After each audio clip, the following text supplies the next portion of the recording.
Alors bonjour à tous, Jean Robin, journaliste et éditeur. Alors, nouvelle vidéo sur un YouTuber, et à la demande générale, donc c'est le Rav Ron Shaya.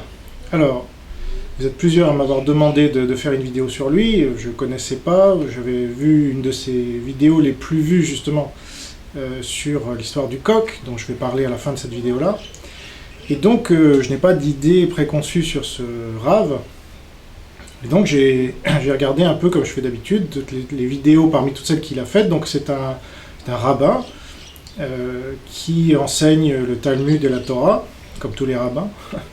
Et donc il filme, lui, sa spécificité avec quelques autres, le Rav Dinovitz notamment, c'est qu'il se filme en train de parler à ses élèves, et il filme ses cours, et donc il parle politique, il mélange un peu eschatologie, c'est-à-dire la théologie des temps à venir, de la fin des temps, et analyse de la Torah, des textes, etc., des matria, enfin tout ce que les juifs connaissent par cœur. Et moi, j'ai survolé, et que certains amis juifs m'ont essayé de me faire découvrir ça. J'ai surtout lu un rabbin comme le rabbin Marc Alain Waknin, quand j'étais très jeune, j'avais 20 ans. J'étais revenu un peu à mes origines pour voir ce que mon grand-père, juif, donc n'avait jamais voulu me transmettre, parce que lui, il avait coupé tous les liens avec sa famille et tous les liens avec la religion en général, parce qu'il trouvait que c'était n'importe quoi, et donc comme beaucoup de juifs en France, il était athée, mais du coup il votait Mitterrand, donc il votait pour un antisémite. Donc ça c'est le problème de certains juifs en France, et quand j'ai eu un peu l'âge d'en discuter avec lui, malheureusement il est mort peu de temps après, et donc j'ai pas eu le temps de vraiment creuser, mais je voyais qu'il lisait Le Monde tous les jours, et bon. Enfin, c'est pas le sujet de cette vidéo. Donc, ce Rav Ron Shaya, mais ça c'est, oui, entre parenthèses, c'est juste pour répondre aux accusations, Jean Robin étudie le Talmud depuis qu'il a 15 ans, ou je sais pas quoi. Non, c'est des rumeurs infondées, comme souvent propagées par Ali Sourat et ses copains, pour me faire passer pour un juif déguisé, je sais pas quoi. Comme ils adorent le faire, hein, ça c'est leur grand jeu. Mais non, là je découvre ce Rav que eux connaissent bien mieux que moi d'ailleurs, parce que le problème des antisémites, c'est qu'ils finissent par mieux connaître les juifs que les patriotes français. Donc voilà. Donc, je vais parler de ce Rav. J'ai regardé un peu toutes les vidéos qu'il a faites, j'ai trié avec celles qui étaient les plus vues, comme je fais avec les gens qui font beaucoup de vidéos. Et donc, je vais vous en analyser 3, dont celle du coq, et puis 2 autres, que nous réserve le Daesh dans les jours à venir. Et ça descend pas. Et donc lâchez-nous lâchez-nous un peu, on ne veut pas se convertir. Voilà, là il s'adresse à des chrétiens. En fait, on va se rendre compte des catholiques qui veulent le convertir, et lui il dit non, lâchez-nous. Bon, alors comme je fais d'habitude, un bon mot, enfin un mot positif, gentil. Donc c'est un érudit, comme souvent avec les rabbins. Ce sont des gens qui sont le nez toute la journée dans les livres. Et donc c'est pour ça que le peuple juif a un historique en sciences, en érudition en général, qui est supérieur aux autres peuples. C'est pour ça qu'on a un QI moyen chez les Ashkénazes, en tout cas. Là, je ne sais pas si le Rav est Ashkénaze ou séfarade, mais j'ai l'impression qu'il est Ashkénaze. Et donc, comme mon grand-père juif d'ailleurs, qui était lui-même petit-fils de rabbin, hein, au passage, mais voilà. Il a coupé tous les liens, donc moi j'ai jamais connu... j'ai rencontré une fois cette partie de ma famille assez éloignée qui s'appelle les Citrons. Voilà, s'il y en a qui me regardent, ils pourront peut-être reprendre contact, parce que moi j'ai perdu tout contact après cette visite qui m'avait un peu oppressé. Ils sont des gens très gentils, mais trop gentils en fait, et donc vous savez, les mères juives un peu c'est ça. Ah, un petit poussin qui s'était éloigné du nid, alors on va le couver, et puis t'as la poule qui s'écrase là sur le petit poussin, et donc je m'étais senti étouffé là-dedans, de tout cet amour. Moi je suis fils unique, j'ai pas de frères et sœurs, donc j'ai jamais connu tout ça, et à la fois impressionné de faire partie d'une famille éloignée comme ça, qui me reconnaissait comme l'un des leurs, alors je les avais jamais vus, mais oppressé par tant de... Voilà, c'est ça l'esprit communautaire d'ailleurs, c'est l'esprit familial, l'esprit tribal, c'est quand on est vraiment... enfermés, et ça c'est un reproche qu'on fait souvent aux juifs, surtout par les antisémites évidemment, de rester cloîtrés entre eux-mêmes et tout ça. Donc ça c'est une chose positive qu'on peut dire de ce Rav et des autres rabbins qui font des vidéos, c'est qu'au moins voilà, ils touchent une audience plus large, et donc ils se prennent des commentaires pas forcément agréables. Et là je vais pas être forcément agréable aujourd'hui non plus, donc voilà, sans verser dans l'antisémitisme, c'est pas mon truc, je suis plutôt philosémite. Mais je vais relever, comme je fais toujours dans mes vidéos avec les youtubeurs, le vrai et le faux, donc factuellement, et je vais le dire selon en tout cas ce que j'ai compris de la vie et des choses. Donc voilà, Positif, il fait des vidéos, il est érudit, c'est clair, il est... on a l'impression, moi je le connais pas, mais il est doux dans sa parole, voilà, c'est pas quelqu'un qui va aller... inciter à la guerre ou à violer des femmes, etc., comme on voit souvent malheureusement chez les imams. Voilà, une femme non voilée, on peut la violer, etc. Bon, ça c'est pas du tout le genre de la maison chez le Rav, pas Fon Shaya, je dis souvent Fon Shaya, c'est Ron Shaya, si je le dis pendant la vidéo, vous m'excuserez parce que je serai dans le feu du sujet. Donc, allons-y directement dans le vif du sujet, justement. Et commençons par cette vidéo « Que nous réserve le Daesh dans les jours à venir ?» Alors c'est une vidéo qu'il a faite le 23 octobre 2015, donc 10 jours après les attentats du Bataclan seulement, et comme beaucoup de gens en France, ça nous a tous retourné cet événement, donc lui, voilà ce qu'il en tire. Alors, il va parler beaucoup, comme une vidéo sur deux chez lui, j'ai l'impression, d'apocalypse et de derniers jours. Alors il y a ce genre de courant aussi chez les musulmans, j'imagine, mais je ne sais pas, parce qu'eux aussi ils attendent le retour du Messie, ou je sais pas quoi. En tout cas, chez les chrétiens, là je connais un peu mieux, et il y a tout un courant eschatologique post-millénariste ou amillénariste et tous ces trucs-là. Moi, je rentre pas du tout là-dedans, parce que je vois justement le genre de problème que ça pose, c'est qu'on va analyser chaque petit signe, parce qu'on va surinterpréter des choses qui sont dites dans la Bible, et on va dire, ah voilà, ça c'est le signe que, ça c'est le signe que, et moi ça m'énerve un peu, parce que c'est pas proche des faits, et moi je suis quelqu'un qui suis proche des faits, donc nul ne sait ni le jour, ni l'heure, ni les anges dans le ciel, ni le Fils, mais le Père seul, nous dit la Bible, et donc, voilà, on va pas commencer, il faut veiller, point. Voilà. Et ceux qui veulent... se plonger dans les prophéties et l'apocalypse pour les chrétiens, ou comme ce rabbin dans tout un tas de signes qui auraient été donnés en plus par d'autres rabbins qui les ont précédés, donc des trucs d'humains, c'est un peu des Nostradamus de leur époque, non, donc ça m'intéresse pas du tout, mais lui ça le passionne, alors vraiment, et il en fait même son fonds de commerce, un peu comme un Piero San Giorgio juif, qui dirait il va y avoir l'apocalypse, vite. Alors lui, il parle pas de survivalisme, le Rav Ron Shaya, mais il dit aller en Israël, voilà, donc, ce qui n'est pas terrible. Alors, je vais le citer, puis on va voir ce que j'en pense. Alors il se peut que ce que je vais dire, donc là on est 10 jours après les attentats du Bataclan, donc il joue évidemment sur les peurs et sur l'émotion, il se peut que ce que je vais dire, qui est peut-être du délire apocalyptique, un minimum de lucidité quand même, j'avoue que je suis touché par ce virus. Ouais, c'est moins qu'on puisse dire. Donc, si vous regardez un peu ses vidéos, il annonce l'arrivée du Messie dans des vidéos depuis des années, et évidemment il dit pas quand, parce qu'il n'est pas tombé dans ce piège-là, mais il dit ça arrive là, vous voyez, chaque signe est un nouveau signe, et on se croirait en l'an 1000 où les gens dans le Moyen-Âge hyper superstitieux disaient ah voilà, c'est l'an 1000, ça y est, c'est la fin du monde, etc. Donc ça c'est un peu fatigant parce que l'an 1000 c'est il y a longtemps, et puis ils nous sortaient ça aussi avec l'an 2000, et puis avec Bugarach récemment et tout ça. C'est bon quoi, on a un peu grandi, et les juifs sont plus intelligents que les autres en moyenne, donc ils devraient sortir un peu de genre de superstition, mais non. C'est là où la religion peut parfois mener à la superstition, ou souvent, et ne pas être basée sur les faits. Alors ce Rav-là, il est à fond, il pousse à fond dans cette direction-là, et évidemment, moi, ça me plaît pas vraiment. Et en plus, il oublie que les vidéos, c'est permanent sur Internet, donc si on regarde une vidéo de lui il y a 4 ans, oui, ça arrive, ça y est, là, les signes, machin. Et tout ce qui... Donc là, on est il y a 2 ans, et déjà, ah, ça y est, vous allez voir les signes qui va vous dire, en fait, non, ça n'a rien à voir.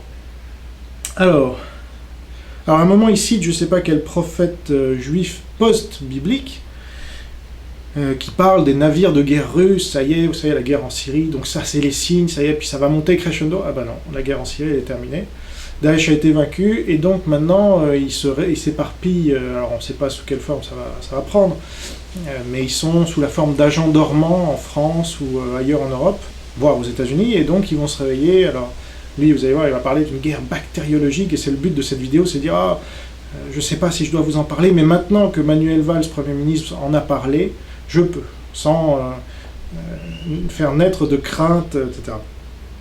Voilà, c'est vraiment le côté Piero San Giorgio, et on voit, comment dire, c'est une technique commerciale. Alors lui, il vend sa sauce, Piero San Giorgio en vend une autre, Manuel Valls une autre, mais finalement, c'est la même sauce, c'est la même, en tout cas, la même démarche de jouer sur les peurs et dire attention, là, vous avez vu, on va tous mourir. Bon. Alors, il y a un midrash qui dit voici le signe de la fin lorsque tombera le Néron oriental de Damas. Donc voilà, c'est toujours des expressions à la noix comme ça qu'on peut interpréter de toutes les manières. Et ça, les chrétiens aussi, ils vous citent Daniel qui avait dit le tronc en or, le machin. Il me fatigue parce que chacun a son interprétation différente. Tous, évidemment, pensent avoir raison et ça se contredit complètement. Et donc, ça peut tout à fait faire référence à Bachar el-Assad. Voilà, bah, perdu. Jusqu'à preuve du contraire. Alors quand le Messie revient, donc là il parle d'un temps futur, tout le monde est content, il n'y a plus de malheur, mais avant il y a beaucoup de guerre. Alors première chose, le Messie il est déjà venu, hein, il s'appelle Jésus, mais ça évidemment comme il est juif. Vous allez voir dans une autre vidéo, il va taper sur Jésus, il va le diaboliser, c'est le pire homme qui ait eu sur terre, ah oui c'est ça. Alors c'est bon. Et donc, bon déjà on comprend pourquoi il ne reconnaît pas Jésus pour le Messie, s'il l'attend encore, mais c'est dommage. Et alors là, je vais citer quand même une chaîne de juifs israéliens, de juifs convertis à Jésus, qui sont en Israël et qui parlent avec les juifs du quotidien, comme dirait l'autre. Et dans la rue, ils leur parlent de passages de la Bible qui sont très peu étudiés en synagogue, comme par hasard, mais qui parlent explicitement de Jésus. Et alors là, il cite notamment, et je vais vous la lire intégralement, parce que c'est assez court, mais c'est très intéressant, c'est le chapitre 53 d'Ésaïe. Et alors là, vous allez me dire ce que vous en pensez, que vous soyez juif ou pas, mais c'est rare d'ailleurs que les juifs en France ou ailleurs entendent ça, parce qu'on l'étudie, pour ainsi dire, pas dans les synagogues. Alors voilà, je vous le lis. Hein. Qui a cru à ce qui nous était annoncé? Qui a reconnu le bras de l'Éternel? Il s'est élevé devant lui comme une faible plante, comme un rejeton qui sort d'une terre desséchée. Il n'avait ni beauté, ni éclat pour attirer nos regards. Ça, on le sait maintenant, Jésus n'était pas spécialement beau. Voilà. Et son aspect n'avait rien pour nous plaire. Méprisé et abandonné des hommes, nul n'est prophète en son pays, homme de douleur et habitué à la souffrance, semblable à celui dont on détourne le visage, nous l'avons dédaigné, nous n'avons fait de lui aucun cas. Cependant, ce sont nos souffrances qu'il a portées, c'est de nos douleurs qu'il s'est chargé, et nous l'avons considéré comme puni, frappé de Dieu et humilié. Mais il était blessé pour nos péchés, donc là évidemment c'est un prophète juif, donc Ésaïe qui parle aux juifs. Hein. Mais il était blessé pour nos péchés, brisé pour nos iniquités. Le châtiment qui nous donne la paix est tombé sur lui, et c'est par ses meurtrissures que nous sommes guéris. Donc là, on parle bien, je précise, hein, c'est dans la partie de l'Ancien Testament, donc qui est reconnue par les Juifs. Hein, évidemment, je ne vais pas vous citer le Nouveau Testament. Donc là, on est dans l'Ancien Testament, donc c'est sous leurs yeux, mais non. Dieu n'a pas voulu qu'ils le reconnaissent, en tout cas, la majeure partie d'entre eux. Et donc juste le restant, comme dit la Bible, va se convertir au christianisme et reconnaître qu'en effet, ça ne peut être que Jésus. Alors nous étions tous errants comme des brebis, chacun suivait sa propre voie. L'Éternel a fait retomber sur lui l'iniquité de nous tous. Il a été maltraité et opprimé, moins qu'on puisse dire, il n'a point ouvert la bouche. Tiens, semblable à un agneau qu'on mène à la boucherie, à une brebis muette devant ceux qui la tondent. Il n'a point ouvert la bouche, il a été enlevé par l'angoisse et le châtiment, et parmi ceux de sa génération qui a cru qu'il était retranché de la terre des vivants et frappé pour les péchés de mon peuple. On a mis son sépulcre parmi les méchants, donc là rappelez-vous, c'était le tombeau d'un riche juif, Joseph, je crois, sans me tromper. On a mis son sépulcre parmi les méchants, son tombeau avec le riche, quoiqu'il n'eût point commis de violence, et qu'il n'eût point eu de fraude dans sa bouche. Voilà. Il a plu à l'Éternel de le briser par la souffrance, après avoir livré sa vie en sacrifice pour le péché. Il verra une postérité et prolongera ses jours, alors c'est moins qu'on puisse dire. Il a vu une postérité, hein, 1,4 milliard de chrétiens ou plus, ou 2 milliards maintenant, je ne sais pas si on compte un peu tout le monde. Et l'œuvre de l'Éternel prospérera entre ses mains. À cause du travail de son âme, il rassasiera ses regards, Par sa connaissance, mon serviteur juste, alors là, de qui est-ce qu'il parle, Dieu? Mon serviteur juste justifiera beaucoup d'hommes, et il se chargera de leurs iniquités. C'est pourquoi je lui donnerai sa part avec les grands, il partagera le butin avec les puissants, parce qu'il s'est livré lui-même à la mort, et qu'il a été mis au nombre des malfaiteurs. Vous savez, choisissez entre Barabbas et Jésus, et le peuple juif, donc à l'époque, choisit Barabbas. Parce qu'il a porté les péchés de beaucoup d'hommes, et qu'il a intercédé pour les coupables.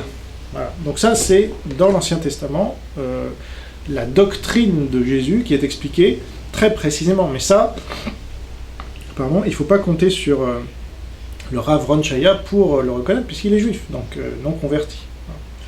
Mais c'est là, dans sa Bible à lui, donc il n'a qu'à la lire, hein, sa Bible, et puis il comprendra si Dieu le veut. Alors, dans Zacharie chapitre 13, dit le Rav, donc toujours dans la partie de sa Bible, mais qui est reconnue par les chrétiens aussi, le prophète dit que les 2/3 de l'humanité périront, et le tiers qui restera, il l'affinera comme l'or et l'argent, et il dira « c'est mon peuple ».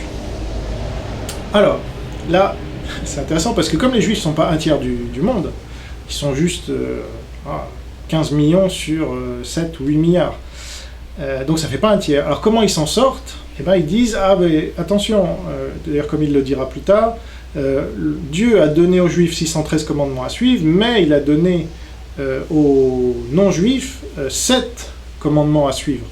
Hein, tu ne tueras point, etc. Mais ce n'est pas les 10 commandements, juste 7. Alors, pourquoi 7? On ne sait pas. Ben ça, c'est la tradition juive. Donc, ceux qui, par bonne volonté, voyez, par libre arbitre, suivent ces 7 commandements, ils iront au paradis aussi. Voilà. Et donc, c'est comme les catholiques, en fait. C'est fou. On oppose souvent, les catholiques eux-mêmes, hein, Pierre Hillard et les autres, catho-tradis notamment, opposent judaïsme et catholicisme. Mais là, c'est la même chose. Qui ira au paradis, selon les juifs et les catholiques? Ben, les gens de bonne volonté, quelle que soit leur religion, dès lors qu'ils respectent, tu ne tueras point, etc. Et donc, en fait, leur point commun, c'est le libre arbitre. Je suis désolé, je viens de faire une vidéo sur Luther. En fait, alors c'est là où c'est intéressant, c'est que les catholiques donc, ont massacré les juifs dans l'histoire, de même qu'ils ont massacré les protestants, et donc les protestants et les juifs se sont retrouvés dans le même camp, c'est-à-dire le camp des persécutés par les catholiques. Alors, comment ça se fait, alors que les catholiques sont plus proches des juifs dans leurs croyances que les protestants, qui eux disent non, libre arbitre, non, c'est Dieu tout-puissant, il n'y a rien à voir avec ce qu'on peut faire, c'est pas une religion des œuvres, comme on dit, c'est pas ce qu'on fait qui peut nous sauver. Alors, en fait, ça vient de la loi de la concurrence, et on l'a vu d'ailleurs dans l'histoire à de nombreuses reprises, comme par exemple entre les frères ennemis nazis et communistes. C'est-à-dire qu'il peut y avoir des alliances temporaires, comme au pacte germano-soviétique, mais au final, ça ne peut que clasher parce qu'ils sont sur le même positionnement, donc ils se marchent sur les plates-bandes les uns des autres, et donc ils se font concurrence sur la même part de marché, si vous voulez. Donc, la loi de la concurrence, c'est il faut se distinguer, il faut se différencier pour pouvoir cohabiter, parce que sinon, on tue l'autre. Soit on est meilleur que l'autre et donc on ramasse la mise, soit on doit tuer l'autre physiquement même pour récupérer ses parts de marché qu'on peut assouvir la demande de cette part de marché. Donc, les catholiques et les juifs étant sur la même part de marché, ils se massacrent, c'est surtout les catholiques qui massacrent les juifs. Alors que les protestants, je parle des réformés, qui ne sont pas sur la même part de marché, ils cohabitent avec les juifs, puisqu'ils sont distincts. Et là, comme ils ne croient pas au libre arbitre, comme on ne croit pas au libre arbitre, on pense que c'est Dieu qui convertit et non pas les hommes. Donc, voilà, convertir de force, c'est croire au libre arbitre et croire qu'en effet, si on va convertir de force quelqu'un, il va être converti. Mais non. Si on croit que c'est Dieu seul qui convertit, eh bien l'homme n'y peut rien, et donc même converti de force, la personne ne sera pas convertie. Ce sera une fausse conversion. Et donc c'est intéressant de voir justement ceux qui s'opposent. Vous verrez, le Rav Ron Shaya ne fait jamais de distinction entre le catholicisme et le protestantisme, qui sont pourtant à l'opposé vis-à-vis des juifs, puisqu'il y en a un qui est antisémite et l'autre philosémite. Donc il devrait quand même savoir ça, mais non. Donc voilà, c'est intéressant. Donc la Bible nous dit, là c'est le Nouveau Testament, Marc 16, celui qui croira en Jésus et sera baptisé sera sauvé, et celui qui ne croira pas sera damné ou condamné selon les traductions. Et donc ça veut dire que Évidemment, si vous êtes croyant dans la Bible comme étant la parole inspirée de Dieu, ben ça vous y croyez, et donc vous faites la distinction entre ceux qui croient en Jésus et ceux qui n'y croient pas. Mais non, les catholiques, c'est tous ceux qui sont de bonne volonté, juifs, musulmans, païens même. J'en ai discuté avec Arnaud Dumouche, il a du mal à le dire, hein, mais il le dit quand même. Eh ben non, pour nous les protestants, il faut croire en Jésus, comme le dit la Bible, c'est aussi simple que ça. Voilà. Alors, un grand rabbin d'Israël, je n'ai pas le droit de dire qui, dit le Rav Ron Shaya, a dit à un autre rabbin, je n'ai pas le droit de dire qui non plus. Prie pour que le Messie se dévoile, parce que lui sa thèse c'est que le Messie est parmi nous, qu'il faut qu'il se dévoile, il faut qu'on prie pour ça, etc. Bon, alors ça c'est contraire évidemment à l'enseignement de Jésus, et c'est le bon sens quand même qui dit que la vérité, il ne faut pas la cacher. Alors voilà ce que dit Jésus, j'ai noté le verset, Jean 3, 21. « Mais celui qui agit selon la vérité vient à la lumière, afin que ses œuvres soient manifestées, parce qu'elles sont faites en Dieu. » Voilà. Donc ça c'est ce qu'il dit là, il ne faut pas dire, il ne faut pas, je sais pas quoi. C'est un peu, voilà, dans ces groupes un peu tribalistes, que ce soit d'ailleurs les juifs ou les musulmans, ah non, il y a des choses, il faut garder secrètes, la taqiyya chez les musulmans, il ne faut pas tout dire, il faut garder secret, il faut machin. Ça, c'est un peu fatigant, parce qu'il y a beaucoup de similitudes d'ailleurs entre le judaïsme et l'islam. C'est pour ça qu'ils peuvent, ils ne mangent pas de porc tous les deux, c'est pas un hasard, ils circoncient, etc. Mais heureusement, le judaïsme est notre allié, en ce qu'il n'est pas prosélyte et en ce qu'il... sa culture, voilà, là où il s'installe. Alors que l'islam, non, l'islam c'est un peuple dans le peuple, un état dans l'état, une justice dans la justice, qui met des tribunaux de la charia partout où il s'installe, et qui impose ses mœurs, alors que les juifs les imposent pas, et simplement ils vivent séparés. Voilà. Pour la plupart, et ça a été dénoncé par Bernard Lazare dans son livre Contre l'antisémitisme, que je cite d'ailleurs dans la Judéomanie, parce que justement ce judaïsme talmudique a tendance à ghettoiser les juifs, et ça on peut leur reprocher, et je trouve que la démarche de Rav Ron Shaya est plutôt positive dans ce sens-là, parce que voilà, une vidéo, tout le monde peut la voir, et moi je l'ai vue, et on peut en discuter, voilà. Et là on reste pas dans l'entre-soi, on se projette à l'extérieur et dans la communauté nationale. Après, évidemment, ça peut générer des critiques comme celles que je suis en train de faire, et notamment le fait que ce gars-là incite les juifs à partir en Israël, ce qui est vraiment pas bien du point de vue patriote français que je suis. Et je considère pas ce gars-là comme c'est un de mes compatriotes, mais il n'est pas patriote français. Voilà, c'est un patriote juif, un patriote israélien, mais ça j'y viendrai. Alors, je ne suis pas un grand prophète, même pas un petit prophète. Bon. Donc, contrairement à ce qu'il pourrait faire croire quand il parle, mais bon. Non, il veut rester humble au vu de son auditoire. Avec le Charles de Gaulle qui arrive en Syrie et qui bombarde ensemble avec les Russes, c'est la première fois depuis 1945 qu'ils bombardent ensemble.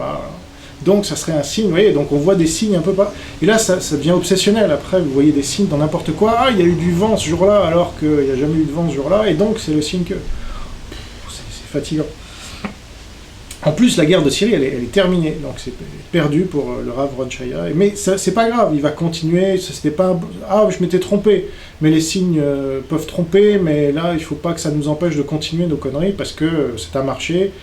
C'est les gens qui sont habitués, voilà, dans une accoutumance à...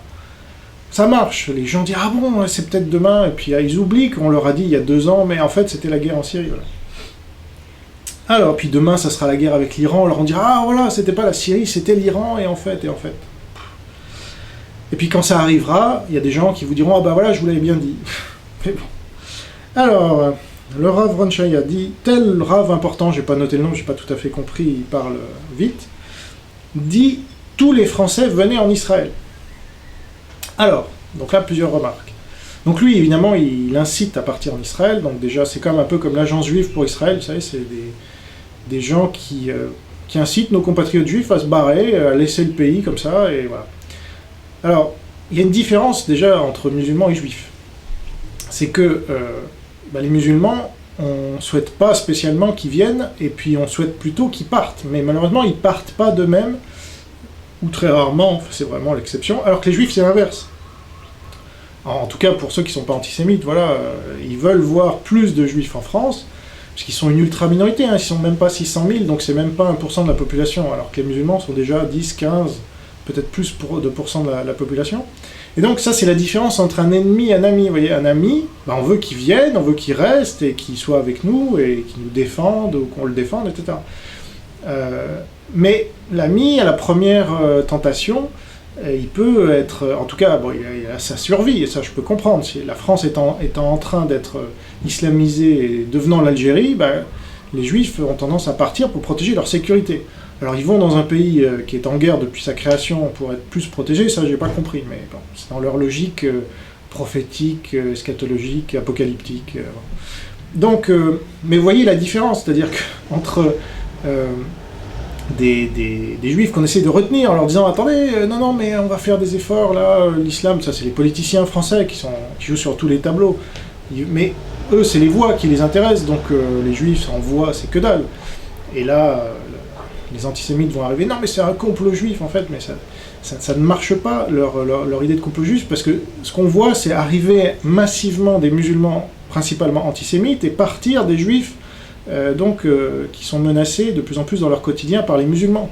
Alors il est où le complot juif là? Il faudra qu'on m'explique, à moins que ce soit des juifs qui évidemment... alors déjà il faudra me dire qui, parce que depuis 40 ans c'est des catholiques qui... De Gaulle, Pompidou, Giscard, Chirac, même Sarkozy, avec évidemment la gauche qui cherche pour d'autres raisons, qui cherche un nouvel électorat dans l'immigration arabo-musulmane. Eh bien, c'est le contraire de ce que nous disent les antisémites toute la journée, c'est le contraire qu'on constate. On constate de plus en plus de musulmans qui arrivent et de plus en plus de juifs qui partent. Donc ça va dans leur sens à ces antisémites. Voilà. Donc il ne faut pas réfléchir longtemps pour se rendre compte qu'en fait, si complot il y a, c'est un complot antisémite, pas un complot juif. Mais bon. Donc, ce que je vous disais, vous avez beaucoup de mal à faire partir un ennemi. Voilà. Alors c'est là où, paradoxalement, je pourrais être l'allié, les anti-islam pourraient être l'allié de certains musulmans, mais vraiment très rares, qui eux incitent leurs co-religionnaires à partir de France pour faire ce qu'ils appellent la hijra. C'est-à-dire, c'est un terme religieux qui dit un musulman doit vivre sur une terre musulmane, parce que sinon Allah il n'aime pas. Voilà, vous trouvez ça dans le Coran, c'est très clair. Donc vous avez des cheikhs comme le cheikh Imran Hossein, qui est proche de Soral. Alors là, c'est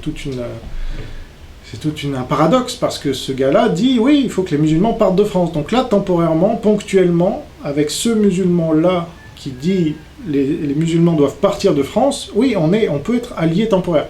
Alors qu'avec ce rave qui dit les juifs partaient de France pour Israël, là, on n'est pas copains. Parce que les juifs, moi je veux qu'ils restent en France et qu'ils se battent avec nous pour leur patrie. Si c'est leur patrie, mais là voilà, et après vous avez la distinction entre les patriotes juifs et les patriotes français. Donc les patriotes français vont rester, ceux qui se sentent attachés à cette terre, à cette culture, à cette... voilà. Et puis les patriotes juifs, ils vont partir en Israël. Et puis chacun sera bien à sa place. Après, le travail que fait ce rave, il est très nocif. Et de mon point de vue, il est aussi nocif que les imams islamistes dans les mosquées qui incitent à tuer, etc. Parce que faire partir comme ça les juifs qui sont souvent les plus intelligents, les plus éduqués, les plus érudits, eh ben c'est un crime contre notre pays, évidemment. Et c'est l'intérêt d'ailleurs d'Israël que de les faire venir en masse. Donc ce gars-là travaille pour l'ennemi, travaille pour l'étranger, déjà. Donc on se demande bien pourquoi lui, déjà, il part pas, comme ça. Mais voilà, il fait son travail, il invoque des prétextes, mais en fait, il fait son travail de passeur, en fait. C'est un peu comme un passeur d'immigrés clandestins, etc. Lui, c'est un passeur pour faire partir un maximum de juifs en Israël. Bon, bah, je suis désolé, ça nuit aux intérêts de la France, de mon pays. Et moi, comme je suis patriote français, j'aime pas. Voilà.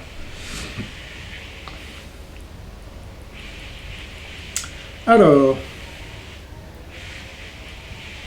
quand ça va commencer, alors il parle de la fin des temps, les avions ne pourront plus voler d'un pays à l'autre.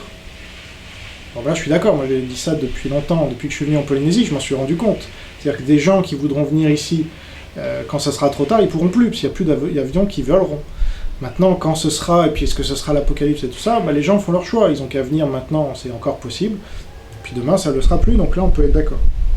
Mais je ne vais pas faire un commerce spirituel ou financier, ou les deux, de ce genre de propos. Moi je trouve ça bah, dégueulasse, quoi. C'est jouer sur les peurs, c'est alimenter les peurs.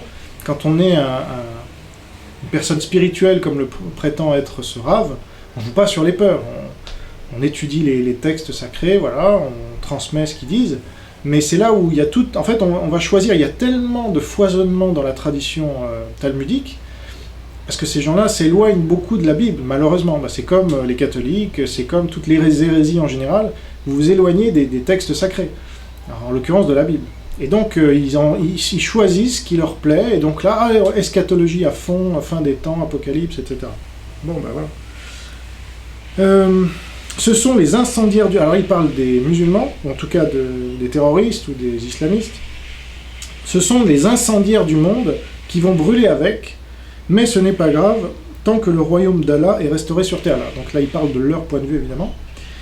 Et donc ça, au moins, on peut dire que les juifs sont anti-islam. En tout cas, je parle des juifs du quotidien, en tout cas les juifs qui ne sont pas dans les hautes sphères médiatiques et qui sont loin du terrain, en fait, qui sont dans leur bulle, soit qui sont très riches, soit qui sont très puissants, soit qui sont très influents.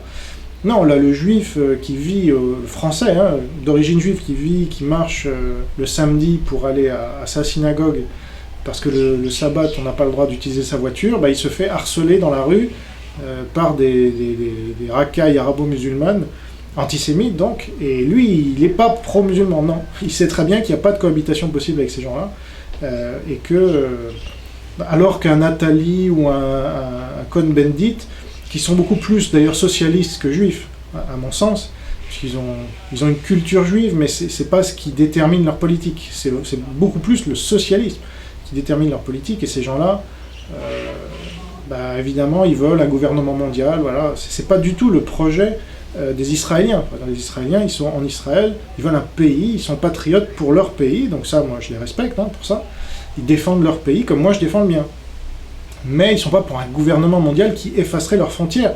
Et contrairement à tout ce que disent les complotistes, justement, les gens qui voient Israël derrière tout, ou les américano-sionistes, ou les protestanto-judéo-talmudo-sionistes derrière toute la politique internationale, ce qu'on constate, c'est l'inverse. C'est que les États-Unis, et même l'Angleterre récemment avec le Brexit, et Israël, sont pas les plus patriotes, en fait, sont les plus protestants ou juifs, et ce sont les plus patriotes, donc c'est marrant. Tous ceux qui se lancent dans le gouvernement mondial, justement, sont les musulmans, les marxistes, et donc et les catholiques. Voilà, avec tous les pays catholiques qui font partie de l'Union Européenne. On me dit toujours non, les pays catholiques résistent. Bah non, ils font partie du gouvernement mondial, avec, ils participent bien, ils ont voulu rentrer dans cette Union Européenne, et maintenant ils s'en sentent prisonniers, mais c'est un peu tard. Donc vous avez d'ailleurs des pays scandinaves qui ne font pas partie de l'Union Européenne, comme l'Islande, la Norvège. Donc certains en font partie aussi, mais pour moi il y a vraiment une distinction là culturelle, religieuse. Puisque les États-Unis sont protestants, et je suis désolé, ils sont en train de couper les vivres à l'ONU, enfin bon. Voilà. Donc quand vous avez des débiles comme Arnaud Klarsfeld ou BHL qui sont mis en avant dans les médias, j'avais déjà expliqué ça à Tepa quand j'étais passé dans son émission il y a 4 ans, c'est pour nuire aux Juifs et à Israël. Donc ils savent très bien ce qu'ils font, les médias, ils font partie de l'oligarchie, et j'ai analysé ça aussi dans la judéomanie. Il y a des techniques, des stratégies pour être antisémite sans le paraître, voilà, même en paraissant philosémite, ça va très loin. Un gars comme Attali paraît philosémite alors qu'en fait il a fait l'apologie de l'islam qui est antisémite. Donc je suis désolé, c'est un antisémite, Attali déguisé en philosémite et qui va défendre la communauté juive, qui va parler dans des synagogues, etc. Mais là, concrètement ce qu'il a fait, c'était le Sherpa de Mitterrand antisémite au possible, et qui est allé... En tout cas, il a envoyé tous ses ministres au dîner annuel du CRIF pour la première fois, sachant parfaitement que ça paraîtrait philosémite pour certains, mais qu'en réalité, ça déchaînerait l'antisémitisme, parce que c'est de la folie d'envoyer tous ces ministres du gouvernement dans un lobby communautaire, juif en plus. Ah, le complot juif, et voilà. Ils savent très bien ce qu'ils font, ces gens-là, et il ne faut pas tomber dans leur piège, donc voilà. Alors, c'est la guerre bactériologique que craint le plus le Rav Ron Shaya. Je ne voulais pas vous faire peur, mais je ne voulais pas me taire. Voilà, donc toujours dans cette... cette diatribe, j'allais dire, non, dans ce fond de commerce-là, la peur et donc la guerre bactériologique, donc aller en Israël. Hein. Surtout, le but, c'est à chaque fois aller en Israël, comme si en Israël, il ne pourrait pas y avoir une bombe nucléaire qui effacerait le pays tiré d'Iran ou d'ailleurs. En Israël, d'ailleurs, c'est le Hamas qui dit nous sommes pour que tous les Juifs, je crois que c'est dans la charte du Hamas, nous sommes pour que tous les Juifs se rassemblent en Israël pour que nous n'ayons pas à les hunt them down, l'expression que j'avais entendue dans une conférence, donc nous n'ayons pas à les rassembler, par la violence hein, évidemment, en Israël. Ce sera plus simple de les exterminer tous au même endroit. Oui. Donc je ne suis pas sûr que ce soit une bonne stratégie pour les Juifs de survie, que de se rassembler tous en un seul endroit où ils pourraient être tous exterminés d'un coup de bombe nucléaire. Quoi. Ça va aller en empirant, ben voyons, comme c'est écrit dans les textes, ben là, perdu pour la guerre de Syrie, c'est fini. Donc ça, c'est grâce à Trump notamment et à Poutine, et ben, Daesh, ils se sont calmés, et maintenant ils vont être obligés d'agir différemment.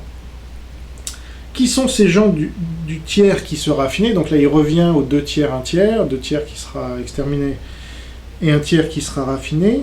À mon avis, parmi la communauté juive, ce sont les Français. Alors il vous explique ça, les Juifs en France, c'est pas pareil, ils sont très juifs, sont de bons juifs, mais ils ont des scories, donc c'est pour ça qu'ils seront affinés, alors que les Juifs, par exemple, à New York, aux États-Unis ou ailleurs, c'est pas des bons juifs. C'est n'importe quoi, en fait. Il faut faire teshuva. Alors ça, c'est un mot qui revient souvent chez les Juifs, et du coup chez les antisémites. Moi, je connaissais pas, mais donc je me suis un peu renseigné, et ça veut dire repentance. C'est le mot juif, apparemment hébreu, pour repentance. Alors le problème, c'est comme ils croient au libre arbitre, voilà ce que ça signifie. La responsabilité de l'homme à l'égard de l'homme est telle que le Tout-Puissant n'est pas assez puissant pour l'annuler. Et, voilà. Et c'est là où on tombe dans n'importe quoi. C'est-à-dire que Dieu est tout-puissant, mais il n'est même pas assez puissant pour pardonner les péchés. Hein. Il faut que l'homme lui-même fasse repentance. Bon, est-ce que j'ai besoin d'en rajouter Et là, c'est là où on voit que c'est comme le catholicisme, c'est comme toutes les religions, en fait, qui descendent Dieu de son piédestal, de son trône de souverain du monde et de l'univers. Il n'est pas assez puissant pour pardonner les péchés. Eh oh les gars. Alors, je passe à une autre vidéo. Lâchez-nous un peu, on ne veut pas se convertir. Alors, les gens qui ne pratiquent que 7 lois, alors je vous ai parlé tout à l'heure, il y a les 7 lois pour les non-juifs, pour être acceptés au paradis, et les 613 lois pour les commandements, je ne sais pas comment ils appellent ça. Donc les juifs étant le peuple élu, il a plus de contraintes, ça me fait un peu sourire aussi, parce que franchement... Mais bon, alors les gens qui ne pratiquent que 7 lois sont moins proches de Dieu que ceux qui pratiquent 613 lois, mais si quelqu'un est de bonne volonté, il sera accueilli au paradis. Voilà ce que je vous disais. C'est le discours catholique à fond. Alors eux, ils disent pas 613 lois, 7 lois, mais ils disent c'est beaucoup plus vague en plus, parce que c'est le gouvernement mondial qui veut, donc... il faut que tout le monde puisse avoir la même religion. Alors pour ça, il n'y a plus besoin de parler de Jésus finalement, parce que c'est clivant. Il ne faut pas parler de tout ce qui est clivant. Voilà, à la limite, on est prêt à s'asseoir sur la Vierge Marie, sur Jésus, sur la Bible surtout, et puis on va dire, bon, la bonne volonté, voilà. Si on fait le bien, si on donne à manger aux pauvres, si on s'occupe des malades, si je sais pas quoi, eh ben on ira au paradis parce qu'on était quelqu'un de bien. Voilà. Ça c'est antichrist au possible. Hein. Dieu nous dit, nous sommes des gens mauvais par essence.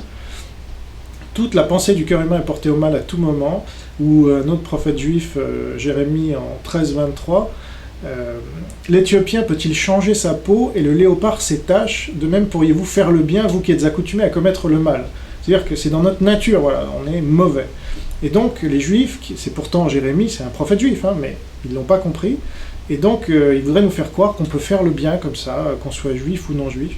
Non, on ne peut faire que le mal, selon la Bible. Donc, c'est complètement anti-Christ, anti-Dieu, quoi. Alors, c'est là où il y a un amalgame aussi assez énervant quand on est protestant, parce que ce rave, soit il a une mauvaise foi, soit il est ignorant, mais l'un ou l'autre, c'est pas terrible, donc je sais pas, il nous dira. Il dit, les chrétiens, c'est une religion idolâtre. Alors, non, c'est le catholicisme qui est une religion idolâtre et pas le protestantisme. Je veux dire, comment est-ce qu'on peut dire une énormité pareille? Il y a une religion qui est antisémite par nature qui s'appelle le catholicisme, qui aujourd'hui travestit son antisémitisme dans une islamophilie éhontée, parce que l'islam fait le boulot contre les juifs, donc c'est pour ça qu'ils poussent l'islam, je ne vois pas d'autres raisons réelles. Outre, oui, c'est vrai, la religion mondiale où ils veulent rassembler les musulmans avec les chrétiens, vous imaginez, les catholiques, ça ferait déjà 3 milliards là, de personnes, ou 4, donc déjà on se rapprocherait pas mal de la religion mondiale qu'ils appellent de leur vœu.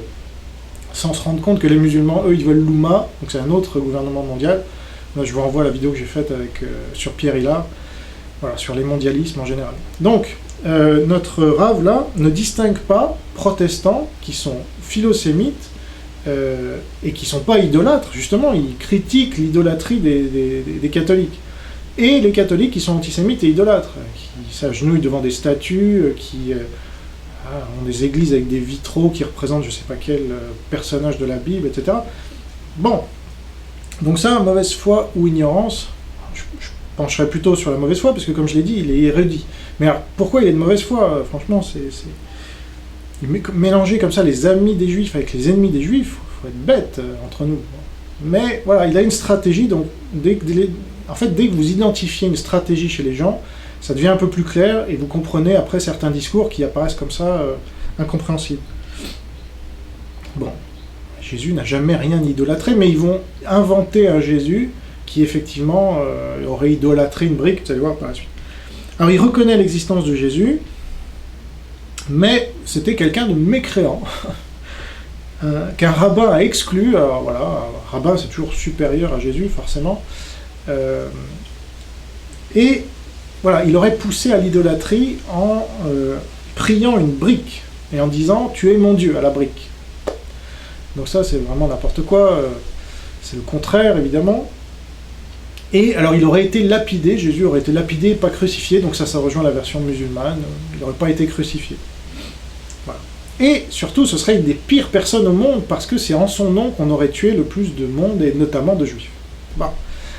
Alors là, franchement, entendre des bêtises pareilles, ça c'est vraiment l'idéologie qui travaille l'esprit de ces gens-là, de ces rabbins-là. C'est triste, parce qu'il y a des rabbins comme le rabbin Marc Alain Waknin, par exemple, qui est beaucoup moins médiatisé, parce qu'il ne fait pas de vidéos sur YouTube, en tout cas, j'en ai pas vu récemment.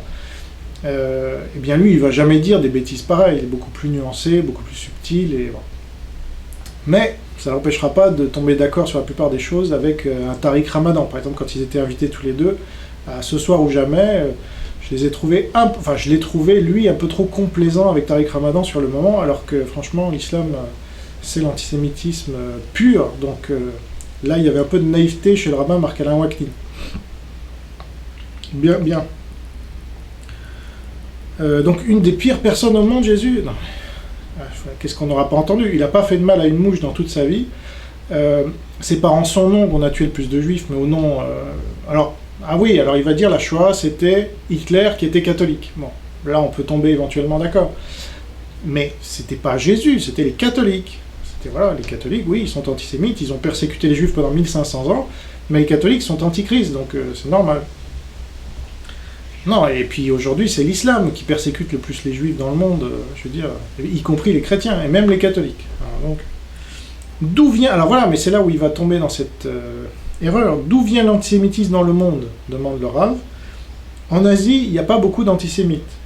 En Afrique non plus. En Afrique non plus. Il n'y a pas beaucoup d'antisémites en Afrique. C'est à cause du christianisme, donc il y a de l'antisémitisme, qui reconnaît les juifs comme le peuple déicide. Mais là, il a 200 ou 300 ans de retard, ce Rav. Parce que depuis 200 ou 300 ans, et surtout les 100 dernières années, l'islam est reparti à la conquête du monde, pour plein de raisons, et donc c'est la force la plus antisémite aujourd'hui dans le monde, et ça il en parle pas là. Et en Afrique, il n'y a pas d'antisémitisme, il n'y a pas le Maghreb, c'est pas en Afrique, la Libye, c'est pas en Afrique, Boko Haram, c'est pas en Afrique. Qu'est-ce qu'on entend? Alors c'est sûr, les Nigérians, c'est pas des juifs, mais Boko Haram, ils sont antisémites, hein, ça c'est sûr et certain. Donc bon. Et de toute façon, en Afrique, il n'y a plus de juifs. À ma connaissance. Donc où est-ce qu'ils sont partis tous ces juifs, même les falachas, voilà. Ben, ils ont bien dû partir en Israël parce qu'ils étaient persécutés là où ils étaient. Alors, il oublie l'islam, il oublie aussi la judéomanie. J'ai jamais entendu ce Rav, et comme moi quand j'ai sorti mon livre en 2006, donc ça fait déjà plus de 10 ans, il n'y a personne dans la communauté qui a osé dire, bah voilà, il y a une part de vérité dans ce livre. je leur demandais même pas de dire c'est la vérité, parce que ça aurait été trop demandé. Mais disons, il y a une part de vérité, quand on en fait trop pour les juifs, ça se retourne contre eux sous la forme d'un antisémitisme de ressentiment. Pardon. Ah non, ça, il faut le penser peut-être, en famille, en petite réunion, en petit comité privé. Voilà, comme il disait tout à l'heure, j'ai pas le droit de vous dire qui. Hein. Mais la vérité, comme ça, on peut pas la balancer, parce que ça serait mettre en cause des gens de sa communauté, donc ça serait contraire à l'esprit tribal et communautaire. Bon bah, non. Si on veut le bien de sa communauté, comme d'ailleurs Bernard Lazare, qui était un juif, lui, il avait bien dit, il avait fait un livre, ou plusieurs même, l'antisémitisme, son origine et ses causes. Bon, ça ne veut pas dire que Bernard Lazare avait raison sur tout, mais quand même, c'était quelqu'un d'important, il était dans le procès Dreyfus, dans l'affaire Dreyfus, c'était quelqu'un d'important, qui a été mis de côté par Zola, mais enfin, globalement, c'est lui le premier qui est monté au front pour défendre le capitaine Dreyfus. Eh bien, on l'a mis de côté, dans l'histoire, aujourd'hui, qui connaît Bernard Lazare? Alors, il y a bien un cercle Bernard Lazare chez les Juifs, mais on ne parle jamais de ces choses-là, et moi, je me suis adressé à eux au moment de la judéomanie. Ah non, c'est quoi ces thèses nauséabondes et antisémites, vous voyez? Tout de suite, quand on veut sortir un peu du carcan, les antisémites disent qu'il y a trop de juifs dans les médias, qu'il y a trop de privilèges des juifs, et donc ça ne peut pas être une source d'antisémitisme. Bah si, aujourd'hui le dîner annuel du CRIF, c'est une source d'antisémitisme. La loi Guesso, c'est une source d'antisémitisme et de négationnisme. Donc il faut abroger toute cette merde, et pas soutenir. Et c'est en ça que ça m'a fait penser à l'UGIF. Pour ceux qui ne connaîtraient pas, c'était le lobby juif des années 40 qui était à la botte des nazis et qui, soi-disant sous prétexte de protéger des juifs français, déjà laissait déporter tous les juifs étrangers, puis ne se rendait pas compte que les nazis étaient antisémites. Il fallait quand même le faire. Donc, aujourd'hui, on est dans un régime qui favorise l'antisémitisme tout en se disant philosémite, parce qu'il faut se dire philosémite, et il faut tellement se dire philosémite qu'on en fait des tonnes et que ça se retourne contre les juifs. Voilà. Et aujourd'hui, on fait venir tous ces musulmans, mais il y a beaucoup de juifs, alors ça c'est l'argument, effectivement, mais il y a une part de vérité. Les Finkielkraut, même qui fait toujours partie du comité d'honneur de la LICRA, les BHL, les Attali, les Cohn-Bendit, ont contribué, c'est pas eux qui ont fait venir, ça c'est là où ça va trop loin, quand on dit c'est eux qui ont fait venir, non, ils n'avaient pas ce pouvoir-là. Ils ont agi dans les sphères intellectuelles et médiatiques, pardon, pour faire venir tous ces gens-là, tous les musulmans, l'immigration massive extra-européenne sous la bannière de l'islam. Ils ont joué un rôle mineur, mais ils allaient quand même dans ce sens-là, et aujourd'hui, pour les plus lucides, je pense à Finkielkraut, ou je pense qu'à Finkielkraut et Zemmour, mais Zemmour était trop jeune à l'époque, mais voilà, aujourd'hui, ils constatent qu'il y a de l'antisémitisme en France à cause de l'islam. Ah, bah, grande découverte, sauf que, qu'est-ce que vous faisiez, vous, à l'époque? Vous les faisiez venir, et vous disiez, tous ceux qui disaient, comme Jean-Marie Le Pen, par exemple, hein, ah non, il ne faut pas que la France soit submergée par l'immigration-invasion arabo-musulmane, vous disiez, ah, ce discours raciste, fasciste, nazi, et voilà. Donc, effectivement, à leur niveau, ils ont joué un rôle nocif pour les juifs eux-mêmes. Et ils s'en sont jamais excusés, à ma connaissance, ce que me disait Soral quand je l'avais interviewé après le débat avec Freisinger. Oui, là, il a raison sur ce point-là, mais il ne faut pas en faire l'alpha et l'oméga. C'est là où l'antisémite va délirer, va dire « Ah, c'est les juifs !» Non, l'intérêt des juifs, c'est pas de faire venir des hordes arabo-musulmanes qui vont les zigouiller. Ce sont des gens qui sont pétris de bons sentiments, de naïveté, qui croient qu'on va pouvoir encore vivre comme en Algérie sous la colonisation française, où les juifs et les musulmans vivaient à égalité, etc., dans le respect. Mais c'est terminé, ça. L'islam est revenu sur le devant de la scène, il est revenu à ses racines antisémites, et donc il ne faut pas le laisser rentrer en France. Mais qui a actionné les manettes? Il y en a deux. C'est le Parti communiste, très puissant dans les années 60, j'ai expliqué ça 100 fois, donc je ne vais pas y revenir, avec la guerre d'Algérie, renversement d'alliance, ils sont alliés avec le FLN, porteurs de valises et tout ça. Et deuxième chose, De Gaulle lui-même, donc les deux partis principaux en France, gaulo-communistes, ils ont fait venir, avec le projet Eurabien ensuite, donc l'Union Européenne en construction, ils ont fait venir tous ces gens-là parce qu'ils ont renversé leur alliance qu'ils avaient avec Israël, voilà. Et avec les États-Unis. Donc De Gaulle, dans son délire de troisième homme sur Terre, voilà, après les États-Unis et les Russes, les communistes russes à l'époque, il voulait être, la France, faire jouer. C'est-à-dire la grandeur de la France, c'est bien, mais quand ça amène à prendre des décisions suicidaires, c'est un naufrage. Voilà. La vieillesse est un naufrage, donc il s'est tourné vers le monde arabo-musulman, ce con de De Gaulle, et il a contribué à faire le projet eurabien dont on voit les fruits aujourd'hui, c'est-à-dire une France avec 10 ou 15% de musulmans et une démographie galopante, des migrants, des machins. Donc voilà, ce ne sont pas les juifs, je suis désolé, De Gaulle n'était pas juif, Mitterrand n'était pas juif, tous ces pro-européens là de merde, Giscard n'était pas juif, et si vous les prenez tous les uns après les autres, il n'y a pas un seul juif, le seul, vous pouvez trouver un peu de... c'est Sarkozy. Mais Sarkozy, il a voulu faire l'Union euro-méditerranée, donc encore plus de musulmans. Voilà. Bon, alors, donc là, d'où vient l'antisémitisme dans le monde? Merci le Rav Machin. Donc ras-le-bol des chrétiens qui veulent nous convertir et qui nous disent de nous réveiller. Bon, mais là, j'espère qu'ils plaisantent, parce qu'entre un musulman qui veut le convertir par la force, ou un catholique qui voulait les convertir par la force hier, et puis un chrétien qui aujourd'hui, qu'est-ce qui reste comme chrétien en France d'ailleurs, entre nous, hein, qui sont prosélytes encore. Parce que même, les papes et les papistes sont même plus là pour convertir, ils sont pas vraiment chrétiens, donc ils vont pas chercher à convertir l'autre, ils vont juste rester dans leur coin, et puis c'est tout, à maintenir un peu une cohésion. Mais ceux qui essayent encore de convertir, c'est surtout les protestants. Alors peut-être il a reçu des mails, parce qu'il dit on reçoit trop de mails de chrétiens qui veulent nous convertir, vous nous avez persécutés, arrêtez, c'est bon, on a compris. On ne veut pas de votre chrétienté, c'est de la merde. Donc il mélange tout.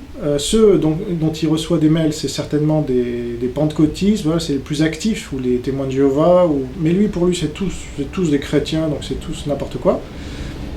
Mais franchement, entre recevoir un mail qui lui dit « mais pourquoi vous excluez les non-juifs », c'est son expression, et pourquoi vous reconnaissez pas Jésus, etc., et se faire convertir de force, comme d'ailleurs il pousse la croyance dans le libre arbitre, parce que si on croit que l'homme peut convertir, et pas Dieu seul, eh bien on est poussé à la conversion de force, en effet, parce qu'on se dit, je connais mieux le bien que lui, parce que moi je suis, je sais pas, chrétien, musulman, et donc je vais le convertir de force, comme ça je vais sauver son âme, même au nom du bien, on va faire le mal.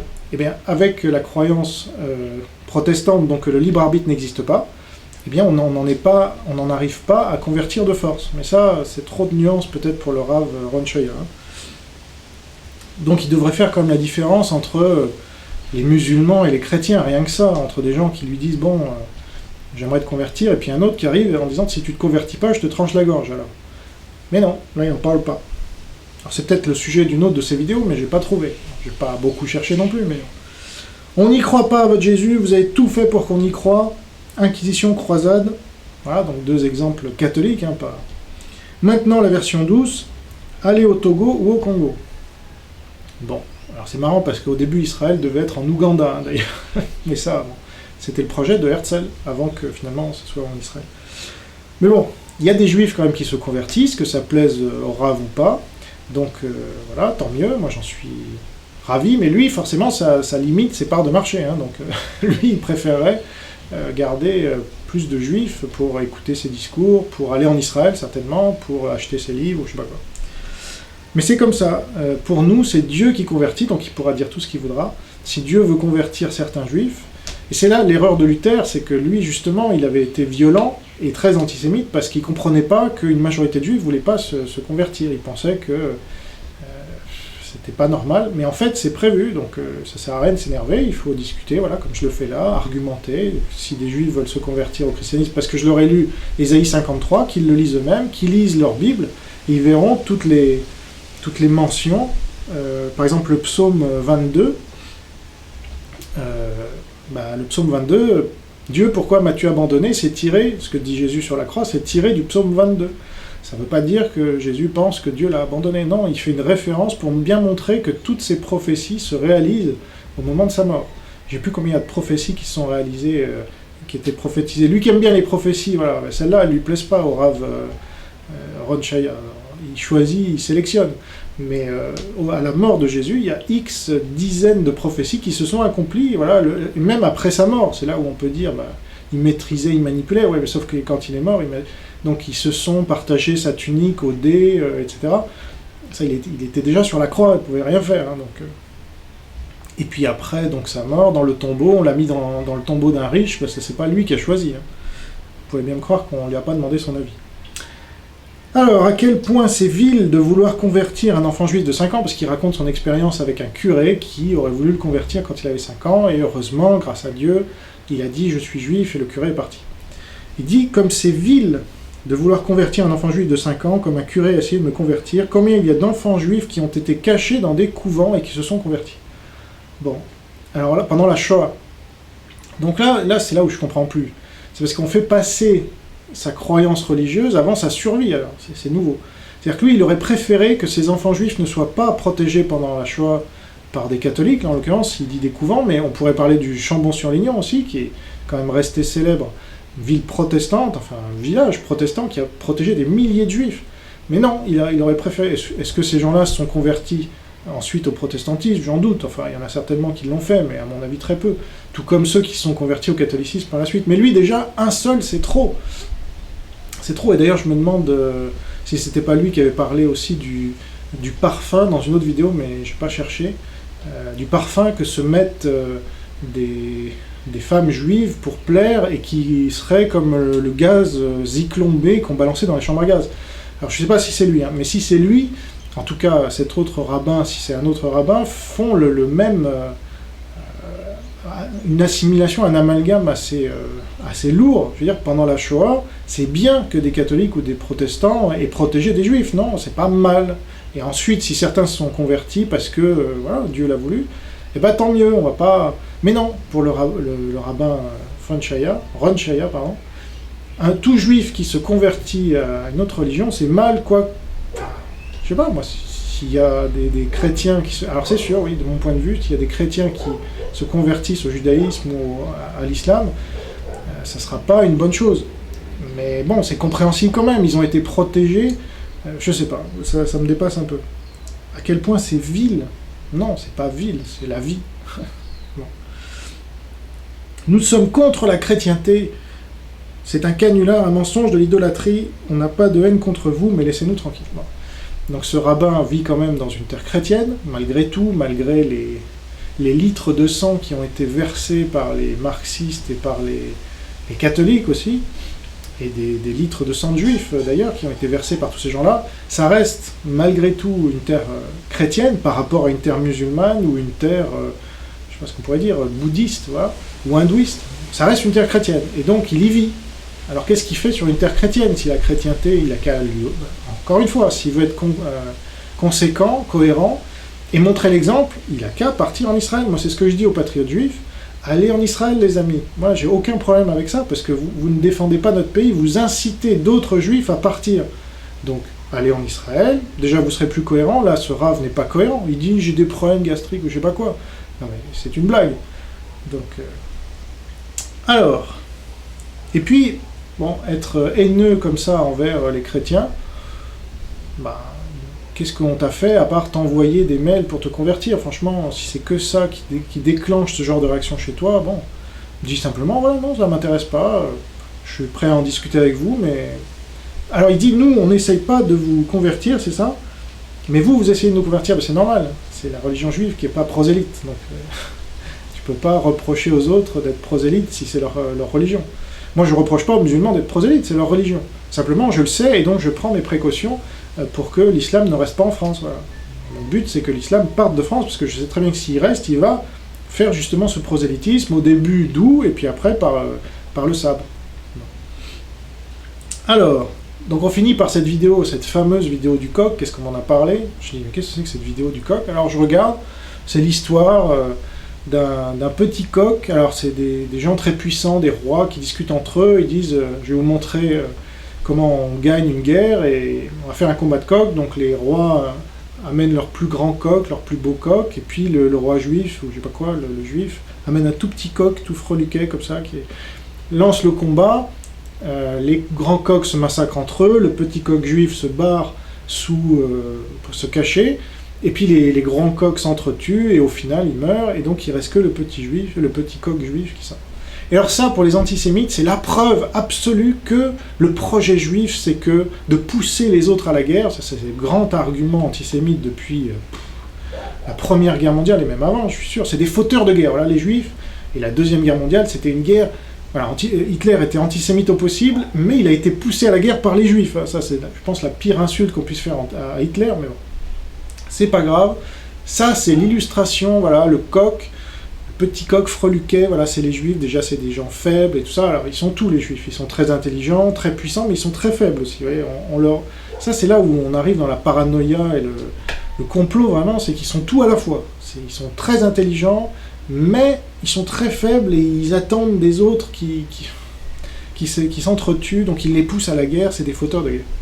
Alors, moi je dirais que sur cette vidéo, c'est une vidéo de stratégie en fait, très intéressante, mais en stratégie, que j'ai étudié à l'école de guerre économique et dans des bouquins après qui traitent de ce sujet, c'est l'illustration parfaite d'une stratégie qui s'appelle la stratégie du faible au fort. C'est même un des cœurs de la stratégie en général, c'est que le faible, quand il est faible, bah, effectivement les Juifs ils sont 15 millions dans le monde par rapport à 1,5 milliard de musulmans. Bon. Eh bien, la stratégie consiste à affaiblir les forts, bah, c'est comme ça. Donc, et de se protéger, effectivement, s'il y a des combats entre les forts qui affaiblissent les forts, eh ben, tant mieux. Donc je comprends pas, enfin, si, je comprends l'antisémitisme, mais je veux dire, c'est surinterpréter ça que de dire, voilà, c'est les gens qui tirent les ficelles. Pour tirer les ficelles, il faut être fort, je suis désolé, il faut pas être faible. Donc c'est inconséquent, ce raisonnement. Donc voilà tout ce que j'ai à dire sur cette vidéo. Ça va peut-être frustrer certains qui ont attendu jusque-là pour ce que j'allais en dire, mais non. La stratégie, c'est la force du faible et la faiblesse du fort. Et quand on est fort, bah, on essaye de ne pas s'enorgueillir trop pour se rendre compte qu'on n'est pas tout puissant, justement, et qu'on peut être faible par notre force.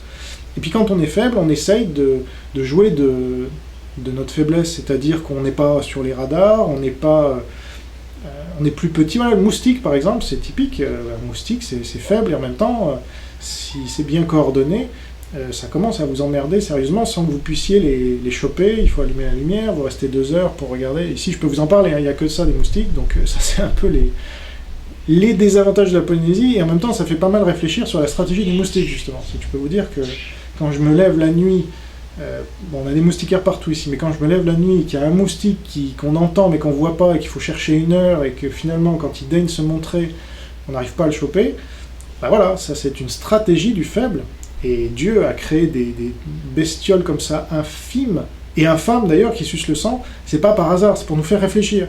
Moi j'ai mis longtemps aussi à comprendre, mais pourquoi Dieu a inventé les moustiques, ça sert à quoi? Ben, déjà ça fait partie d'une chaîne alimentaire, hein.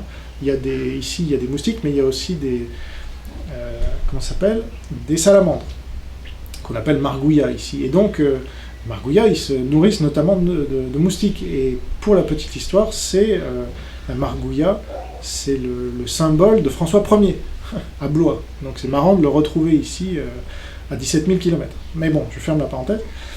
Donc voilà, la stratégie du moustique, c'est un peu ce qu'explique, en d'autres termes, parce que voilà, chacun a ses références. Donc le Rav Ron Shaya, il explique que le petit coq, bah, il est plus intelligent, voilà. C'est ça qu'il veut dire, il faut être plus intelligent. Bah, en quoi c'est antisémite, en quoi c'est le complot juif?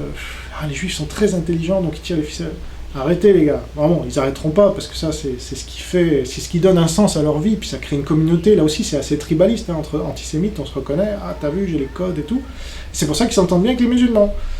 Ben voilà, ça c'est très bien, parce que quand on va virer l'islam de France, il y a pas mal d'antisémites qu'on virera aussi par la même occasion, soit qu'ils se soient convertis à l'islam, comme des gens comme Paul-Éric Blanc-Rue par exemple, qui est bien blanc, mais qui à mon avis n'a pas grand-chose à faire dans ce pays, de mon point de vue, hein. Mais soit qu'ils auront tellement fait alliance avec les musulmans qu'on les considérera comme des ennemis de la même manière. Donc voilà, j'ai pas besoin de terminer par un verset cette fois, parce que je vous ai lu in extenso un chapitre entier de la Bible, donc je vous y renvoie. Ça sera mon verset de fin de vidéo, comme je fais à chaque fois. Et donc je vous renvoie à Ésaïe 53, chapitre 53, qui parle en long, en large et en travers de Jésus, et c'est loin d'être le seul. Je vais citer le psaume 22, il y a bien d'autres références dans la Bible, dans l'Ancien Testament, donc la Bible des Juifs, à Jésus. Et ça n'empêche pas la plupart des juifs de ne pas le voir, même si c'est devant leurs yeux, mais c'est parce que Dieu le veut ainsi. Voilà, donc merci d'avoir assisté à regardé cette vidéo jusqu'à son terme, et à bientôt pour une prochaine. Au revoir.